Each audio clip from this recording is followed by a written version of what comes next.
अंजू अपने मायके वालों को बहुत भाव देती है और आए दिन अपने मायके कुछ न कुछ भेजती रहती है। एक रोज कविता का फोन अंजू को आता है। दीदी आप तो जानती हो मेरे मायके में मेरे मम्मी पापा भी नहीं रहे और भाई भी नहीं है मेरा। हाँ भाभी, मैं तो सब जानती हूँ, लेकिन आप ये बात क्यों बोल रही हो? कुछ हुआ है क्या? भाई ने कुछ कहा क्या? अरे नहीं दीदी, आपकी भैया ने कुछ नहीं कहा। वो इतने दिनों से कहीं गई नहीं हूँ ना, तो मेरा ही मन कर रहा है कहीं जाने का। अरे तो मेरा घर तो है ही, यहाँ आ जाइए, ये भी तो आप ही का घर है। भाभी, जब भी आपका मन ना लगे या आपको कहीं भी जाने का मन हो रहा हो तो सीधा यहाँ चली आइएगा। ठीक है दीदी, मैं आज ही इनके साथ आ जाती हूँ वहाँ। तभी संजय दोनों की बात सुनकर कहता है, तुम्हारे मायके वाले जब देखो यहीं पड़े रहते हैं, फिर भी तुम्हारी भाभी ऐसे कह रही है जैसे कभी आई ही ना हो। देखो जी ना, अपनी लड़ाई एक तरफ, लेकिन मेरे मायके वालों के बारे में एक शब्द मत कहना, नहीं तो घर में हड़ताल हो जाएगी। अरे भाई, मेरी इतनी हिम्मत कहाँ कि मैं तुम्हारे आगे कुछ बोल सकूं। मेरे मायके वाले मेरे एक बार फ़ोन करते ही तुरंत मेरी ज़रूरत पर आकर खड़े हो जाते हैं। ये सब सुनकर कबीर कहता है, जस्ट चिल मम्मी, पापा तुम्हें छेड़ते और तुम हो कि भड़क जाती हो। अरे बेटा, तू कहाँ चला इतनी जल्दी? आज दुकान साफ करवाना है तो मुझे जल्दी जाना होगा। हाँ बरखुदार, अब बड़े हो गए। आज मुझे कह रहे हो ना बच्चू, तेरी शादी होगी तब पूछूंगा तुझसे। कबीर मुस्कुराकर वहाँ से चला जाता है। कविता संजय की ओर देख कर कहती है, बात तो आपने सही कही है, अब कबीर की शादी करवा देनी चाहिए हमें, इस बच्चे की भी उम्र हो गई है। अरे क्यों अब उसे भी मेरी तरफ भीगी बिल्ली बनाना चाहती हो? पहले मैं भी कभी कबीर की तरह शेर हुआ करता था। अंजू घूर कर संजय को देखती है और संजय उठकर वहाँ से चला जाता है।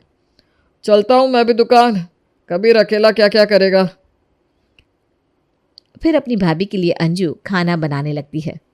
आज भाभी के पसंद का ही सब कुछ बनाती हूँ, बेचारी को मायके की याद आ रही है। अंजू खाने में फुल्की, गट्टे की सब्जी, बेसन का हलवा और पुलाव बनाती है। ये सब बनाने में उसे अच्छा खासा वक्त लग जाता है और इतने में ही कविता और नकुल भी घर पहुंच जाते हैं। अपने भाई भाभी को देखकर अंजू के चेहरे पर रौनक छा जाती है। आओ भाभी आओ, आज तुम्हारी पसंद का ही खाना बनाया है। दीदी अब क्या हमेशा आप ही काम करती रहोगी? मुझे भी तो इच्छा होती है कि अपने भांजी की बहू के हाथ का खाना खाओ। अब आप ना कबीर की शादी कर दो। अरे सोच तो मैं भी यही रही हूँ। सोचना क्या है, आप कर ही दो। शादी कर दोगे तो ठीक रहेगा, वरना किसी लड़के के चक्कर में फंस गया ना तो बस हो गया, गई भैंस पानी में। फिर तो बेटे को अपने पल्लू से बांध कर घूमोगी। अरे नहीं नहीं, मैं ऐसा नहीं होने दूंगी, आज से ही लड़की देखना शुरू करती हूँ। दीदी शादी में मैं तो लहंगा ही पहनूंगी, पहले से कह देती हूँ। अरे हाँ भाई हाँ, आपकी इकलौते भांजे की शादी है, जो पहनना है पहन लेना। अंजू और कविता ननद भाभी कम, बहन ज़्यादा लगती है। हर तरह की बातें दोनों एक दूसरे से करती हैं। खा पीकर पूरे दिन रहकर कविता नकुल के साथ वापस चली जाती है। उधर रात को अंजू संजय से कहती है, बेटे के लिए लड़की देखना शुरू कर दो, भले दहेज ना मिले लेकिन लड़की हीरा हो। हाँ हाँ देखता हूँ, अब कबीर की शादी हो जाना ज़रूरी है। दिन बीतने लगते हैं। अंजू और संजय दोनों अपनी तरफ से पूरा जोर लगा देते हैं कबीर के लिए लड़की ढूंढने में। फिर एक रोज संजय अंजू से कहता है, इतनी लड़की देखी लेकिन कोई समझ में ही नहीं आ रही, और जो समझ में आ रही है उससे कुंडली मैच नहीं हो रही। हाँ पर अब क्या किया जाए? करना क्या है? याद है कबीर के साथ एक लड़की पढ़ती थी, ईशा, एक बार वो घर पर भी आई हुई है। मुझे तो वो लड़की पसंद है, क्या कहती हो? हाँ ठीक है, बात चला कर देखते हैं। संजय ईशा के घर वालों से बात करता है और ईशा के घर वाले इस रिश्ते के लिए तुरंत तैयार हो जाते हैं। दोनों की कुंडली भी बाकायदा मिल जाती है। इधर जैसे ही अंजू कबीर को सारी बातें बताती है, कबीर एक पल के लिए तो शांत हो जाता है। उसके मन में एक लहर सी उठने लगती है और वो मन ही मन कहता है, ईशा, जिस लड़की को आज तक मैं अपने मन की बात नहीं बता पाया, आज वो लड़की खुद ही मेरी पत्नी बनकर आ रही है। भगवान तेरी भी माया गजब है। अंजू कबीर को हिलाकर कहती है, अरे क्या हुआ मेरे बच्चे, तू कुछ बोल क्यों नहीं रहा? तुझे ईशा पसंद नहीं है क्या? मुझे तो लगा जो मैं पसंद करूंगी तुझे भी पसंद होगी। अरे नहीं नहीं मम्मी, ऐसा नहीं है, तुम्हें जो पसंद है वो मुझे भी पसंद है। मैं तो जानती थी कि मेरा बेटा मेरी बात को कभी टाल नहीं सकता। कबीर का रिश्ता तय होने की खुशी में अंजू अपने सारे रिश्तेदारों और दोस्तों में मिठाइयाँ बंटवाती है और कविता को फ़ोन करके कहती है, भाभी तुम्हारे भांजे की शादी पक्की हो गई है, अब भांजे की बहू के हाथ का खाना ही खाना। क्या खुशखबरी सुनाई हो दीदी, मैं तो कब से इस दिन का इंतजार कर रही थी। दिन बीतने लगते हैं। कबीर और ईशा की शादी अच्छे से हो जाती है। शादी होकर जैसे ही ईशा घर आती है, उसकी मामी सास कविता उससे कहती है, बहुरिया आ गई है दीदी, अब हम इसी के हाथ का खाना खाएंगे। क्यों बहुरिया? जी मम्मी जी। पैर तो दबाने जानती हो ना बहुरिया। अब हमने भी अपनी सास और दीदी के पैर बहुत दबाए हैं, तो हम भी चाहते हैं कि हमारे पैर भी कोई दबाए। क्या दीदी? अब तुम और तुम्हारी बहू समझो, इन सब में मैं तो कुछ नहीं बोल सकती। अरे क्या हुआ बहू, बोलो भी कुछ। वो मामी जी, आजकल के लोग ये सब नहीं मानते हैं, और मैंने तो आज तक किसी के पैर दबाने तो दूर छुए भी नहीं है। पैर वैर दबाना मेरे बस में नहीं है, मेरे तो हाथ खुद ही दुखते रहते हैं। ईशा की बात सुनकर कविता अंदर से मड़मड़ा जाती है और दांत पीसते हुए कहती है, दीदी मुझे नींद आ रही है, मैं जाती हूँ कमरे में सोने। कविता सोने चली जाती है। इधर अंजू कबीर से कहती है, कबीर तू भी बहू को लेकर कमरे में चला जा, वो भी थक गई होगी, आराम कर लेगी। जी मम्मी। कबीर और ईशा अपने कमरे में जाकर सो जाते हैं। अगली सुबह ईशा आराम से सोई रहती है और कविता अंजू से आकर कहती है, दीदी आज तो मैं वापस चली जाऊंगी, जाकर पैकिंग कर लेती हूँ। हाँ हाँ कर लेना, अभी बहुत टाइम है, बहू के हाथ का खाना खाकर जाना, इतनी क्या हड़बड़ी है। कविता मुंह बनाकर कहती है, दीदी अभी तक तो बहू उठी भी नहीं, बहुरिया खाना क्या बनाएगी? कल आते ही क्या कहा उसने, भूल गई क्या आप? अरे नहीं, मुझे याद है, आज पहला दिन है तो रहने दो, कल से खुद ही उठ जाएगी। दीदी हमारी कभी हिम्मत नहीं हुई किसी बड़े से कह दी कि मुझसे नहीं होगा, लेकिन बहू का तो बहुत कलेजा है। अरे मन ही रखने के लिए कह देती कि हाँ पैर दबा दूंगी, कौन सा मैं उससे पैर दबा लेती, लेकिन नहीं, उसने तो सीधा कह दिया मुझसे नहीं होगा। अरे भाभी उसकी बात छोड़ो ना, अभी बच्ची है, अपने कबीर की क्लासमेट ही तो है। अच्छा तो ये बात है, तभी कबीर से इतना चटर चटर कर रही थी स्टेज पर ही। मेरी शादी के वक्त तो मैंने इनको नज़र उठाकर भी नहीं देखा था, बात करना तो बहुत दूर की बात है। अरे भाभी पहले और आज में बहुत अंतर है। कविता मुंह बनाकर कह रही थी कि इतने में ही ईशा वहां आकर अंजू और कविता के पैर छूती है। कैसी नींद आई बेटा तुम्हें? अच्छी मम्मी जी, मैंने तो अलार्म भी लगाया था लेकिन नींद ही नहीं खुली। मम्मी जी मैं आती हूँ अभी। ईशा कबीर के पास जाकर तस्वीरें लेने लगती है। कबीर ऐसे नहीं, ऐसे करो ना, आज हमारा फर्स्ट डे है, कुछ अच्छी तस्वीरें होनी चाहिए ना, फॉर लाइफ टाइम। क्यों नहीं, लाओ पहले मैं तुम्हारे सिंगल पिक्स ले लूँ, फिर साथ में लेंगे। नहीं यार, हमेशा सिंगल पिक्स ही तो लिया, अब तो डबल लेने दो। दोनों हंस हंस कर तस्वीर लेने लगते हैं। कविता ये सब देखकर अंजू से कहती है, देखा दीदी कैसे तस्वीरें ले रही है, मुंह ऐसे तो कभी मुंह वैसे। स्टेज पर भी दोनों खूब बातें कर रहे थे, लग ही नहीं रहा था कि अरेंज मैरिज है दोनों की। अब मुझे क्या है भला, पैर दबाने के नाम से इसके हाथ में दर्द होने लगता है, लेकिन फोटो लेने में तो मुंह और हाथ दोनों गजब चल रहे हैं। अरे भाभी ये सब छोड़ो ना, चलो बहू के मायके से क्या क्या आया है वो तुम्हें दिखाती हूँ। अंजू और कविता ईशा के मायके से आए सामान देखने लगती है। इधर ईशा नाश्ता बना लेती है और सबको नाश्ते की टेबल पर आने के लिए कह देती है। सब टेबल पर आते हैं तो ईशा कहती है, मम्मी जी खाना कैसा बना है बताइए। खाना तो बहुत स्वाद बना है।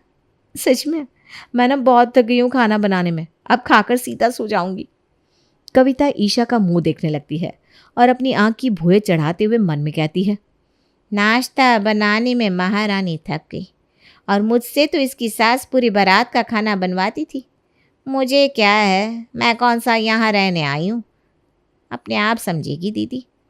ईशा कविता को हिलाकर पूछती है, मामी जी खाना कैसा बना है, आपने कुछ कहा नहीं, सब कितनी तारीफ कर रहे हैं। सबने कहा अच्छा है तो अच्छा ही है। मुझे नेक नहीं देगी क्या, मेरा हक बनता है ना लेने का। नेक कौन सी बड़ी चीज़ है, जो चाहिए ले ले। ठीक है, तो आपके गले का ये हार मुझे दे दीजिए, मुझे ये बहुत पसंद है। हार के नाम से ही कविता की सांसें रुकने लगती है और उसकी बोलती बंद हो जाती है। कविता मन ही मन सोचती है, नासपीटी को कुछ और नहीं मिला था क्या? मेरा ही हार चाहिए उसे। काम तो कुछ किया नहीं मेरा, लेकिन क्या करूं, दीदी के सामने मना भी नहीं कर सकती। तभी कबीर कहता है, क्या हुआ मामी, आप कुछ बोल क्यों नहीं रही है? ईशा तो मजाक कर रही है। ईशा, मैं तुम्हें इससे भी अच्छा हार ला दूंगा। मामी का तो डरा दिया तुमने। कविता को लगता है कि उसकी इमेज उसकी ननद के सामने खराब हो जाएगी, इसलिए वो कहती है, अरे इसमें डर कैसा, हार ही तो है। ईशा मेरी इकलौती भांजे की बहू है, ले ले बेटा। कविता अपना हार निकाल कर ईशा को दे देती है। ईशा हार पहन लेती है और कविता को हक करते हुए कहती है, थैंक यू मामी जी।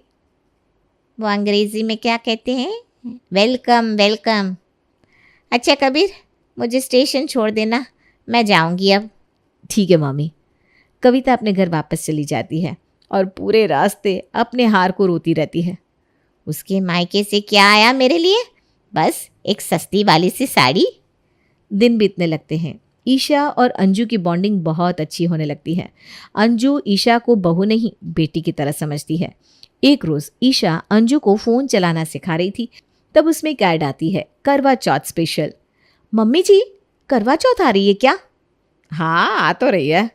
मैं भी करूँगी, माई फर्स्ट करवा चौथ। अरे बेटा, इसमें पूरे दिन भूखे रहना होता है, तुझसे नहीं हो पाएगा। नहीं नहीं मम्मी जी, मैं करूँगी, मुझे बहुत मन है करने का। ठीक है, कर ले। कविता भी करवा चौथ यहीं करती है। मम्मी जी, आप मुझे मामी जी की ननद नहीं, सास लगती है। वो हर कुछ यहीं करती है क्या? ऐसा नहीं है बेटा, वो सुबह पहले सास बहू को सरगी देती है ना, और मेरी माँ नहीं रही तो मैं ही कविता को सरगी देती हूँ। वैसे भी वो बेचारी अकेली क्या करेगी वहाँ। पर्व त्योहार में अगर सब साथ में रहे तो ही मज़ा आता है। हाँ वो तो है मम्मी जी।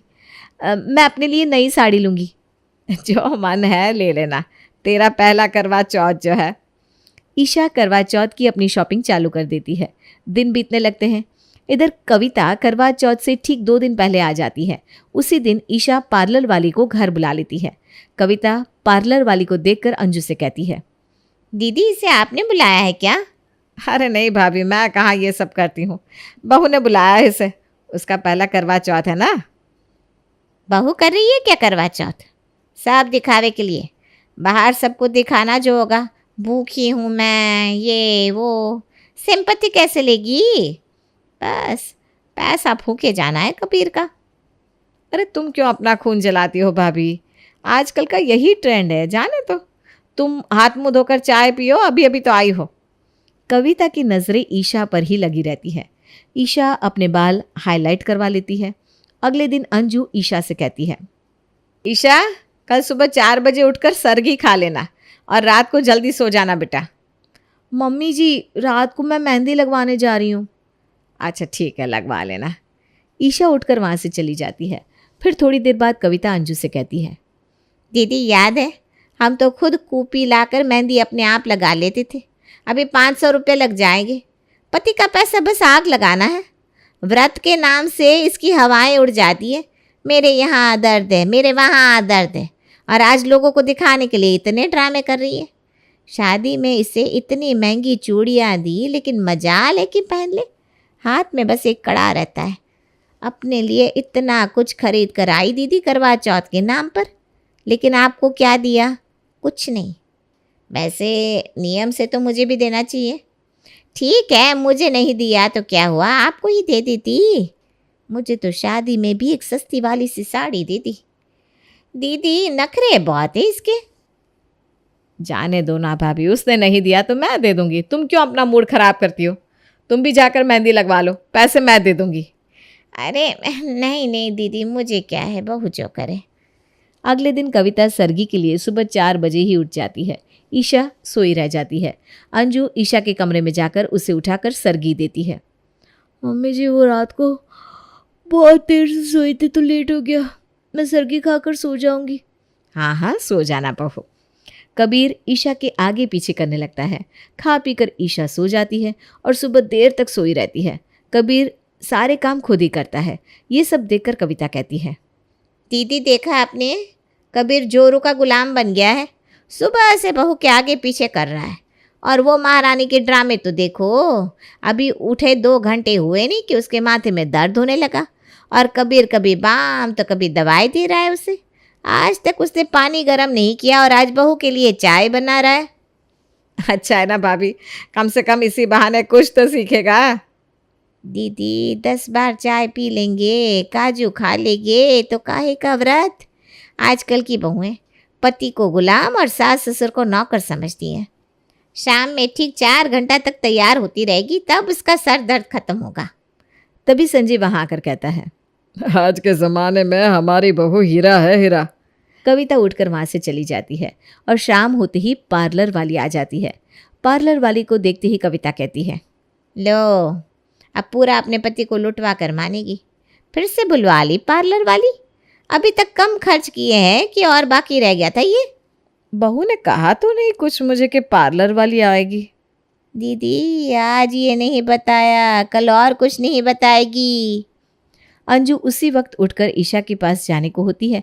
इतने में ही ईशा वहां आकर पार्लर वाली से कहती है, दीदी ये मेरी मामी सास है और ये मम्मी जी, आप आज इन दोनों का मेकअप अच्छे से कर दीजिएगा। आज ये दोनों भी मुझसे कम नहीं लगनी चाहिए। जी ठीक है। अरे बेटा इसकी क्या ज़रूरत है, भाभी तैयार हो जाएंगी। अब मैं इस उम्र में ये सब करवाऊंगी तो अच्छा थोड़ी ना लगेगा। मम्मी जी ये कौन सी बात हुई, उम्र कुछ नहीं होता, आपको तैयार होना ही पड़ेगा। कविता और अंजू एक दूसरे का मुंह देखने लगती हैं और ईशा वहाँ से चली जाती है।